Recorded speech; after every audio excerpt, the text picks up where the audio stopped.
Dalam kurun waktu hampir 2 tahun, ribuan orang terbunuh dan ratusan ribu dipenjara.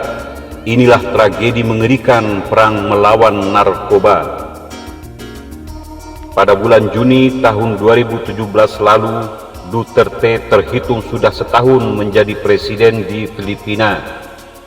Kampanye agresif Presiden Filipina Rodrigo Duterte terhadap perdagangan narkoba dinilai sukses, walaupun memakan banyak korban yang tewas. Di dalam tahun pertama pemerintahan Duterte, sedikitnya 3.171 tersangka penyalur atau penjual obat terlarang tewas di dalam sejumlah operasi polisi. Di samping itu, lebih dari 1,3 juta jiwa pengguna atau penyalur menyerahkan diri. Selain itu, polisi juga masih menyelidiki kematian lebih dari 10.000 orang untuk menentukan apakah kematian mereka memang terkait bisnis obat terlarang. Presiden Filipina Duterte juga berencana menurunkan kekuatan militer di dalam perang narkoba. Ia berjanji akan membunuh lebih banyak bandar dan pengguna obat terlarang tersebut jika diperlukan. Langkah tersebut diambil karena ia mengaku tidak bisa lagi mempercayai aparat kepolisian. Saya akan mendeklarasikan perang narkoba sebagai ancaman keamanan nasional. Jadi saya bisa meminta angkatan bersenjata untuk ikut membantu, kata Duterte di dalam sebuah pidato di Davao. Duterte mengatakan kepolisian dan Biro Investigasi Nasional tidak bisa diandalkan dan berjanji bakal melakukan pembersihan di kedua lembaga tersebut. Dikabarkan sebanyak 7.600 orang tewas terbunuh sejak Duterte melancarkan perang narkoba 7 bulan silam. Di antaranya, sekitar 2.500 orang ditembak mati oleh kepolisian dalam operasi penggerebekan. Sementara sisanya diyakini tewas di tangan pembunuh bayaran yang bekerja sama dengan aparat keamanan. Lalu, siapakah Duterte? Apakah yang menyebabkan Presiden Filipina ini begitu berambisi untuk melenyapkan narkoba dari negara dengan penduduk mayoritas umat Katolik tersebut? Duterte yang meski terlahir sebagai Katolik, dia tidak percaya kepada gereja, namun tetap mengakui adanya Tuhan yang bersifat universal. Duterte mengatakan, Tuhan Anda bukan Tuhan saya, karena Tuhanmu bodoh. Tuhan saya jauh lebih pintar, ucapnya. Duterte tampak tidak pandang bulu kepada siapapun, termasuk kepada pemuka agama dan imam-imam di gereja yang terlibat dengan kejahatan narkoba. Saat berpidato pada Juni tahun 2018 lalu, Duterte kembali menyerang gereja. Dia menyindir, kejahatan atau dosa manusia disebut terlahir saat Adam memakan buah yang diberikan Hawa. Siapa yang berpikir sebodoh ini? Orang ini pasti sangat bodoh, kata Duterte, seperti dilansir Manila Standard Ahad 24 Juni 2018. Anda menciptakan sesuatu yang sempurna, lalu Anda memikirkan sebuah peristiwa yang akan menggoda dan menghancurkan kualitas dari ciptaan Anda sendiri. Duterte juga mengaku tidak menerima konsep dosa asal dan tebusan dosa oleh gereja. Saya tidak bisa menerima konsep itu. Itu pernyataan yang sangat bodoh. Dosa apa? Dosa asal? Lalu mereka akan membaptismu agar dosamu diampuni. Kepala Anda akan dicuci oleh air suci dan bahkan Anda akan percaya pendeta itu, ujar Duterte di dalam bahasa Filipino. Tidak sampai di situ.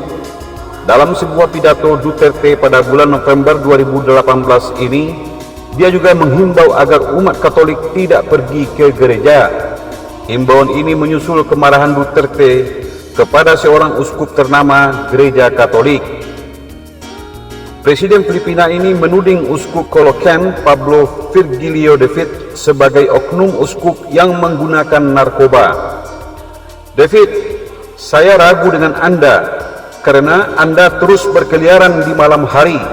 Saya curiga bahwa Anda memakai narkoba, kata Duterte kepada David, Wakil Ketua Katolik Bishop Conference of the Philippines. Saya benar-benar akan membunuh kalian semua. Anda seorang uskup, cobalah membeli narkoba, maka saya akan memotong kepala Anda. Seorang uskup tidak berarti apa-apa bagi saya. Begitu Anda terlibat narkoba, Anda menghancurkan Filipina. Kita tidak akan saling mengerti satu sama lain, iblis. Anda iblis, tambah Duterte. Terang terhadap narkoba di negara ini memang banyak menarik perhatian dunia, terutama kalangan penggiat hak asasi manusia. Namun yang menariknya, Amerika Serikat sebagai negara yang berlabel pahlawan hak asasi manusia dunia justru terkesan mendukung gerakan Duterte ini. Di dalam sebuah pertemuan bilateral Donald Trump dengan Duterte baru-baru ini, Trump justru memberikan bantuan 27 miliar kepada Duterte untuk membantu gerakan pemberantasan narkoba ini. Seakan Trump tak terlalu peduli dengan cara yang diterapkan oleh Duterte. Boleh jadi Trump dan Duterte punya pandangan yang sama bahwa teroris yang sesungguhnya adalah bahaya narkoba dan bukan yang lain. Teroris yang benar-benar akan mengancam keselamatan dunia adalah perdagangan narkoba. Jutaan nyawa yang dibunuh oleh narkoba di berbagai negara terjadi dengan senyap tanpa bunyi. Banyak negara di dunia termasuk Indonesia yang menyibukkan diri dengan kampanye anti-teroris, perangi ISIS, Islam radikal dan sebutan-sebutan lainnya, namun abai kepada bahaya narkoba yang telah sukses membunuh jutaan rakyatnya dengan sangat senyap. Terbunuhnya 1 atau 2 orang teroris serta adanya pemberitaan media tentang 2 atau 3 korban bom bunuh diri telah cukup untuk menutup mata dan telinga kita terhadap terbunuhnya ribuan orang karena narkoba. Indonesia adalah salah satu negara yang dinyatakan sebagai negara terpapar darurat narkoba. Namun ironisnya, suara darurat narkoba di Indonesia ternyata dapat dikalahkan oleh isu terpaparnya 41 masjid oleh Islam radikal. Padahal sangat sering terdengar oleh kita pejabat tinggi di negara ini menyatakan bahwa Indonesia sedang darurat narkoba. Namun sayangnya tidak diikuti oleh sebuah upaya yang serius dan program yang komprehensif untuk menghentikannya. Tayangan penangkapan narkoba oleh polisi dan BNN yang jumlahnya sampai hitungan ton terkesan hanya sebatas pajangan prestasi para pejabat atau institusi tertentu. Indonesia memang tidak perlu meniru cara Duterte di dalam pemberantasan bahaya narkoba di negerinya. Namun bila rakyat, media, dan pemerintah Indonesia masih abai di dalam menciptakan konsep yang komprehensif dan sistematis di dalam melawan bahaya narkoba, maka tunggulah, kehancuran Indonesia itu bukan disebabkan oleh teroris, SARA, atau bahkan bukan disebabkan oleh karena Islam radikal, tetapi nation destroyer itu adalah narkoba.